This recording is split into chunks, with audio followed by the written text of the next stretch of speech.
Let me turn this up maybe a little more light there. Hey guys, got a few minutes before I get started this morning. Just want to share with you what's going on. So yesterday, the Biden administration argued before the Supreme Court that it's the constitutional right of children as young as 5 years old to have sex change operations. I think, thank God, thanks to President Trump, we have a much more originalist Supreme Court, and they're going to reject this ridiculous argument by Biden. And when I say originalists, there's two types of judges. There's activists, the liberal judges that the Democrats appoint. They think they're there to change the laws, when the Constitution tells us the legislatures make laws, and all the Supreme Court does and all the other judges are supposed to do is enforce the laws. Originalist judges will look at the Constitution and say, what was their original intent? And this is how they'll make their decision. That's why they're called originalists. And now the liberals will say, well, that's old-fashioned. You know, the Constitution's really old. Well, this is why we elect people every 2 years, so they can make laws and change laws. It's not the judges these judges are unelected. So anyway, I think the judges, the conservatives will definitely, I think it'll be a 6-3 ruling. But I just want to explain why they're trying to do this. You know, if they could have got away, if they could, I could be wrong. They could vote in favor of Biden. But this law would be the equivalent of Roe v. Wade for trans. See, there's 26 states in America, in the United States, that do not allow sex change operations on minors. If you're under 18 years old, you can't get it. And what the liberals are arguing is this is a right equal to, black people being able to use white people's bathrooms, or black people being able to marry white people. They're trying to make it an equal rights issue, not a medical issue, not a common sense issue. And this is what they did with Roe v. Wade. And they did it the same way. They had people coming up lying about the situation. And a couple of the justices called out these lawyers for lying and gave them the true stats. Like they said, oh, this improves mental health and physical health. And they're like, all the studies show, the science shows it does not.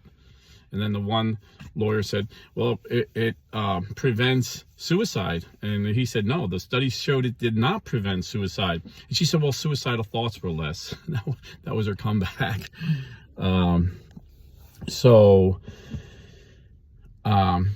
Just like Roe v. Wade, the issue is never the issue. There's a lot of money behind Roe v. Wade.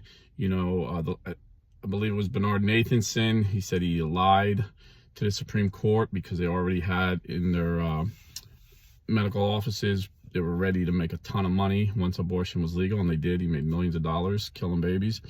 And so just like the abortion industry makes billions of dollars now, the transsexual industry is making billions of dollars now. So, Jesus said the love, not money, but the love of money is the root of all evil. And you see that here.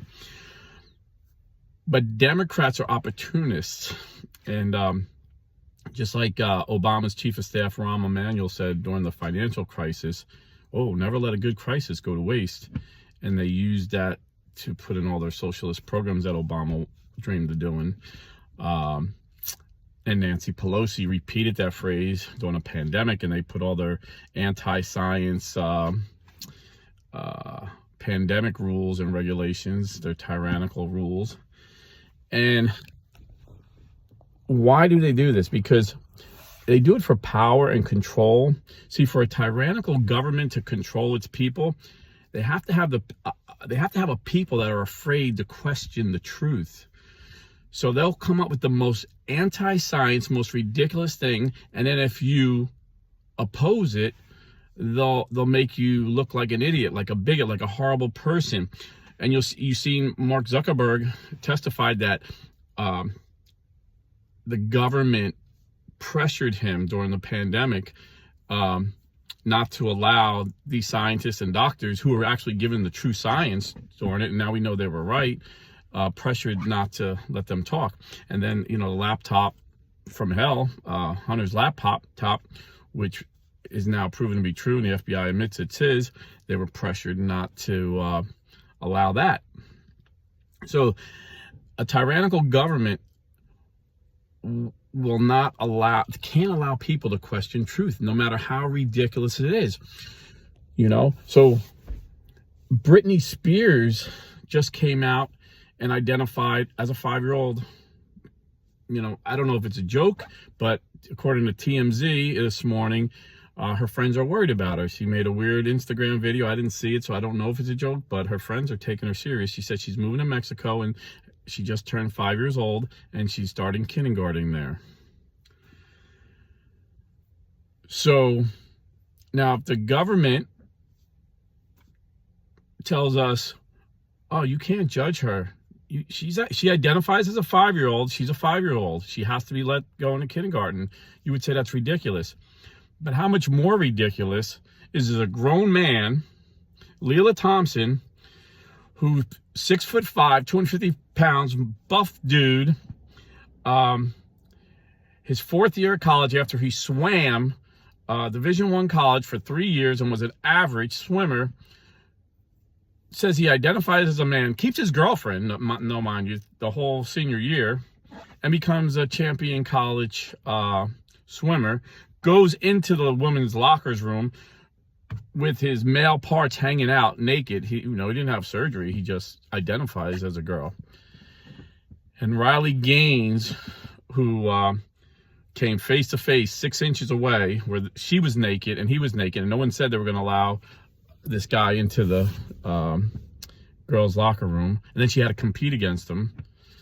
And by a miracle, she tied, but they gave him the trophy. And the college president said, I'm sorry, we were told make sure he gets the picture with the trophy, even though you guys tied.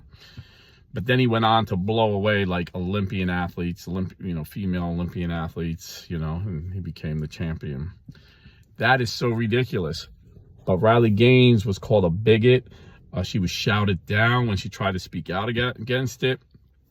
We're called transphobic. So you see, this is how the government gets to control you.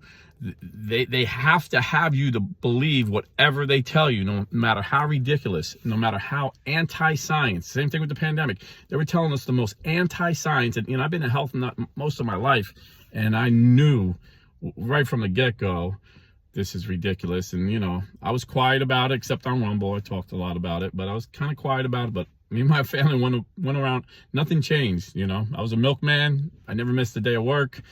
None of my kids missed. Yeah, it was business as usual for us,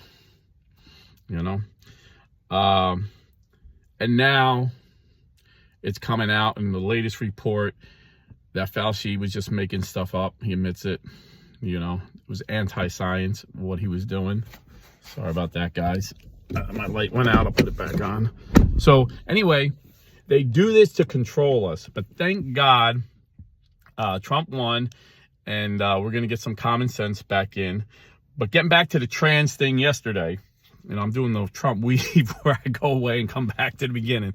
Getting back to the court case yesterday, one of the lawyers was from the ACLU, so the Biden Solicitor General was representing Biden, the Biden administration, and then they had help from an ACLU lawyer, a man who pretends he's a girl, or a girl who pretends he's a man, I forget. But that lawyer was recently on a show and said as young as 2 years old, a baby can identify as a different gender than he was assigned at birth, or she was assigned at birth. And that delusional man that Biden appointed as our Deputy of Health and Human Services, the man who dresses like a woman and calls himself Rachel Levine, he's argued that we should allow sex changes on minors as young as 5 years old.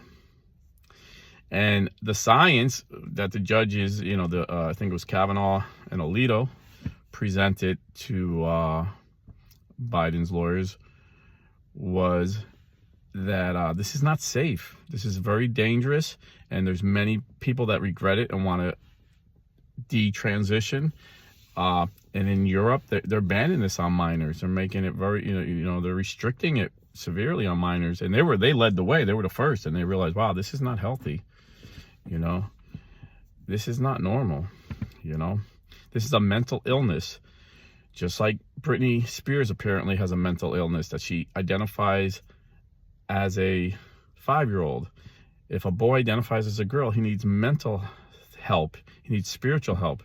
He doesn't need you to castrate him. This is what Biden's fighting for, to castrate little boys.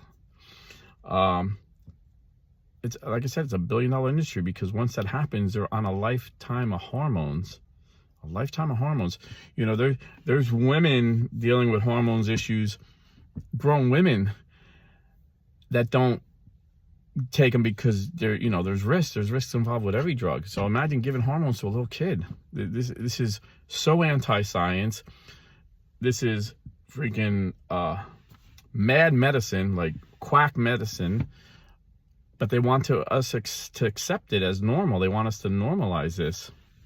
And you say, well, what about these people that are born with, two body, I think it's called intersex. That's like less than 1% of 1%. It's such a small, and it's that's a medical condition, and it's usually treated early on in life. These are kids that now it's cool and popular, and the trans industry and the government are pushing it, so they think it's cool. How can you make a life? You're not even going to get a tattoo under 18 because it's permanent. You're going to get a sex change operation under 18. This is so bizarre, but I'm confident. Thanks to President Trump, we got a common sense Supreme Court that will not allow this to go further, and more states will see, okay, we can impose these restrictions on minors. And it's all about minors. If you're older than 18, I don't think it should be allowed, but this is not what they're arguing now. And you say, well, you're older than 18, you can do what you want. Well, if you're older than 18, you can't freaking sell your body parts. You can donate a kidney if it's safe, but it's a long process. But you just can't say, I want to donate my arm. I want to come off my arm. I want to there's certain things you just can't do, And any good doctor wouldn't do it. And any good doctor wouldn't perform a sex change operation on anyone. But it's greed. It's the love of money. It's a lot of money involved in this. And just like Roe v. Wade, there was no restrictions, and this is what they want. No restrictions, until before we had a originalist Supreme Court, we had what I would say a moderate Supreme Court, and they started allowing some restrictions. But in the beginning, states couldn't even make the doctor notify the parents. Like, that was a big fight. Parental notification. Your 12-year-old daughter. I was involved in an abortion. I brought my girlfriend when I was 14 to have an abortion. They didn't tell our parents. They just said, come up with the cash. I sold drugs and came up with the cash.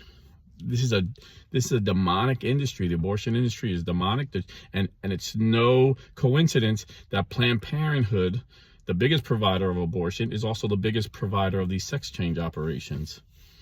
But praise the Lord, Trump's going to defund Planned Parenthood. And the Supreme Court, I believe, is going to side with the state of Tennessee, because the Biden administration attacked the state of Tennessee because they have the restriction on minors. But so does 25 other states. So if the Supreme Court says it's unconstitutional, then all the other laws would be unconstitutional. That's how Roe v. Wade worked.